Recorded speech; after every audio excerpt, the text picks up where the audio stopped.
Red alert! Red alert! Andy is coming upstairs! Hey everyone, Plastic Commander here, and I figured that for our first episode, I would take some suggestions from your comments and the messages that you sent me, and by the way, Boogie Bear 226? No, that is just crossing the line. No, I cannot believe that someone, another human being with thoughts and feelings, could tell another person something so vile and full of hatred. That is just ridiculous. A stranger, nonetheless, because that's what I am to you, a stranger. You sickened me. So anyway, I was reading your comments and your messages that you sent me, and I figured that to kickstart off our little toy Army-Men escapade, we would just sit down and talk about a couple of the different sets and the history behind them that I own. And I thought it would just be real fun if that was our first episode, if we looked at some really iconic Army-Men. So, let's get started. So to kind of kickstart off our video here, I figured we'd start with a set of Army-Men that's not super iconic, but still a classic set, and that's the 60mm Lido figures, L-I-D-O. The Lido company was founded in 1947 by the Ehrenstein brothers, and they made a lot of different types of Army-Men. Just like a lot of other companies at the time, they made a lot of World War II figures. They made Civil War figures for Civil War lines. Even their 54mm and their 60mm, like these here, were super, super popular. And kids really, really loved them. So, one of their most famous themes, however, would have to be their Captain Video sets. For those of you who were not born in 1833, Captain Video was a very popular science fiction show back in the 1950s and the post-World War II years. That's when a lot of space stuff started really getting popular with Sputnik and Laika, you know, the dog that the Russians shot up into space and killed because, you know, Russians. So Captain Video was a really, really old, obscure show, and Lido, the Lido toy company, made a lot of different figures and sets based off of the property, and they were super, super popular. On screen now, you can see one of the main play sets of the Captain Video line that Lido did, and this is the spaceport that they released for the show. And one interesting thing to note about a lot of these figures is that they had little plastic bubbles on their heads that were like space helmets, and they were detachable, and of course most kids lost them. So if you find some with those helmets, they can be worth some money. This set's worth about $800 if you find it today. So, eventually in the 60s and the 70s, Lido would go on to sell off a lot of their molds, as in the rights to making the figures, as in the actual machines that cast the plastic figures. That's what a mold would be called. And they bounced around from company to company. These actually are not vintage that you see in front of you. These are made by Best Made Classic Toys, which is a phenomenal toy company that really encapsulates and helps preserve what Army-Men and toy soldiers were like in the post-World War II years, especially plastic toy soldiers, which is what I primarily collect, or one of my favorite companies. I have almost every set they put out except for a couple. I do have some vintage Lido figures, and as you can tell, this cheap piece of garbage is not an official figure. This was probably made in the 1980s, and I will get one of the higher quality newer ones, which these right here are basically the exact same as they were. Put them next to each other, and the quality difference is outstanding. This guy was probably made by a Hong Kong company, an unnamed Hong Kong company in the 1980s. And eventually, in the mid-90s, one of the Ehrenstein brothers, the surviving one, would go on to buy back a lot of the molds, and I'm pretty sure he also bought back the rights to these. And he would continue producing the figures, and if I'm correct, I think BMC, like Dominoes, please. And BMC, I believe, would go on to buy them, and they produce these figures now. And these are really high-quality figures. I think the only gripe I'd have with them if I was a little kid, which I basically am, is that they don't scale super well. And what I mean by that is, here's a knockoff Timmee dollar store figure. And if I put him next to this guy, you can tell that this guy's closer to 54 millimeters, and of course, like I said before, these are 60. So they just don't really go well together, and I know a lot of kids, myself included, like having toy army men that are the same height. I had a lot of outcast army men that I just didn't play with at that age, that were either just too small, too tall, or whatever, which is ironic coming from me, because I'm 5'4", so I would definitely know how my toy army men I never played with felt when I started dating. You have the right to remain. And the last set we're going to be looking at for today's video, I figured we would look at the man, the army man, the myth, the legend, the big kahuna, Timmee Toy Army Men. Now, you may be wondering, well, why is this set just so special and important? Probably because this is one of the most iconic Army Men sets that ever been put out. These guys were owned by kids, the world over, especially in the US. They are perhaps the most popular Army Men that were domestically produced here. And there's a couple of reasons for that. For one, they were significantly cheaper than a lot of other toy army men. And for the quality especially, what you got for the price was really, really reasonable at the time.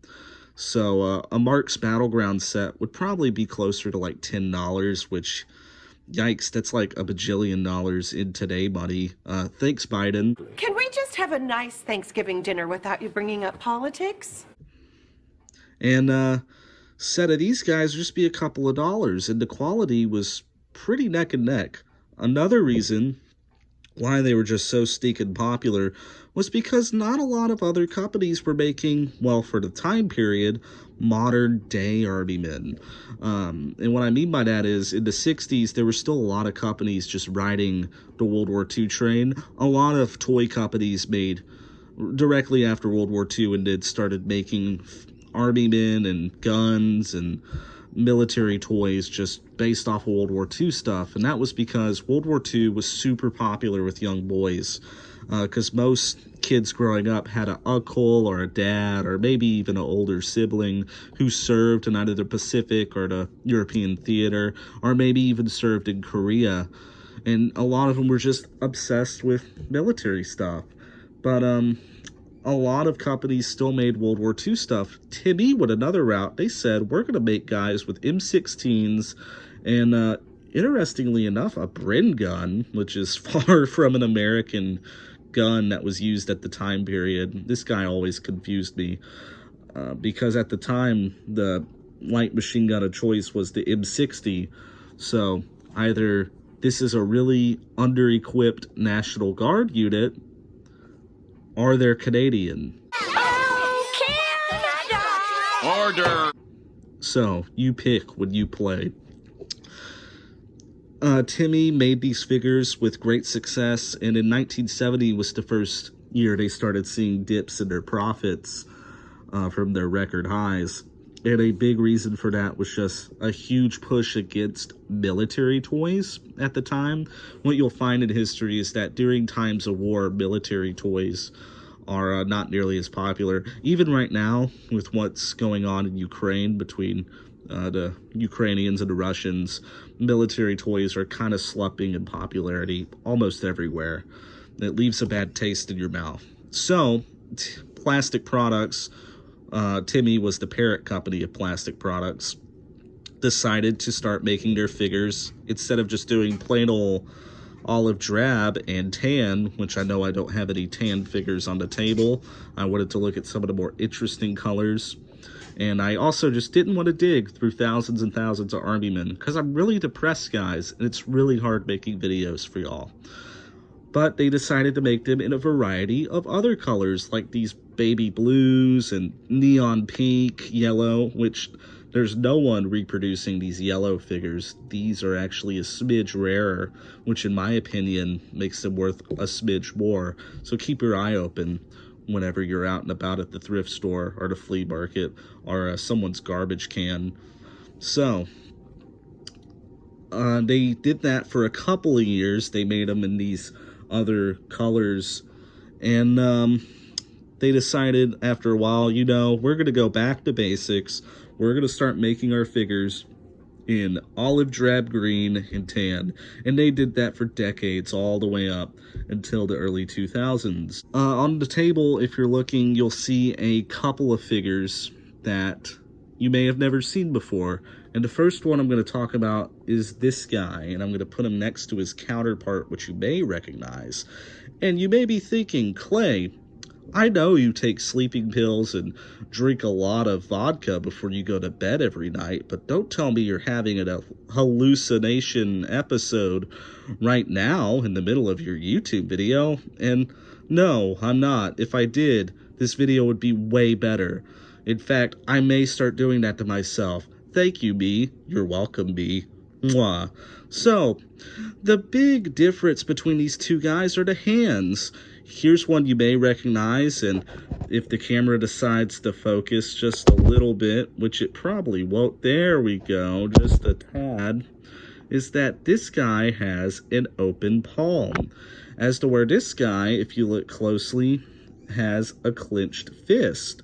And if you look just a little closer, you'll see he's holding something, and what he's holding is a grenade. That's right. This guy was supposed to be a grenade thrower. Now, most of the time when you see him, he's not holding anything. He's in this really awkward arms spread out pose, as if he's getting shot on the battlefield. And that's because he was supposed to be holding a grenade. They only made the guy with the grenade for, I'd probably guess around 6 to 10 years, at least up to 1970 when they made him in other colors, because this guy is a vintage blue figure from the early 70s. And the big reason why they probably took the grenade out was not intentional, but the mold probably just broke. That's what most people think. The mold just broke, and they were just too lazy to put another grenade in, and they just scrambled together an open hand.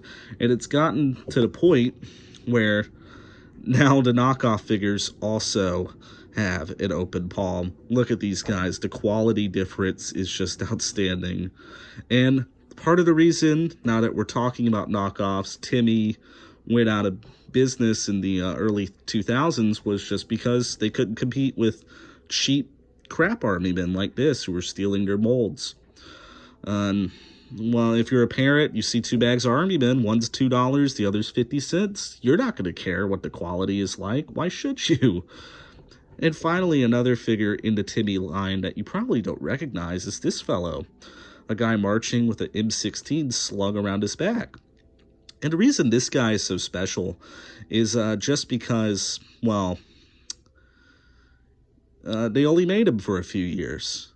They only made him for a couple of years, and they quit making him. And just like the grenade thrower here, it was probably just because the mold broke and they didn't want to replace it. And the people at Plastic Products were just like, oh, the kids aren't going to come up here with pitchforks and torches over not getting the marching dude anymore, which I might have. I was pretty radical at that age.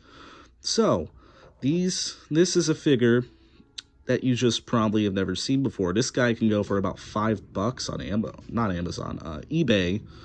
If you find someone who's selling it who knows what they have, most of the time you'll just find them in a random grab bag of vintage army men. I have 2 of them, luckily enough.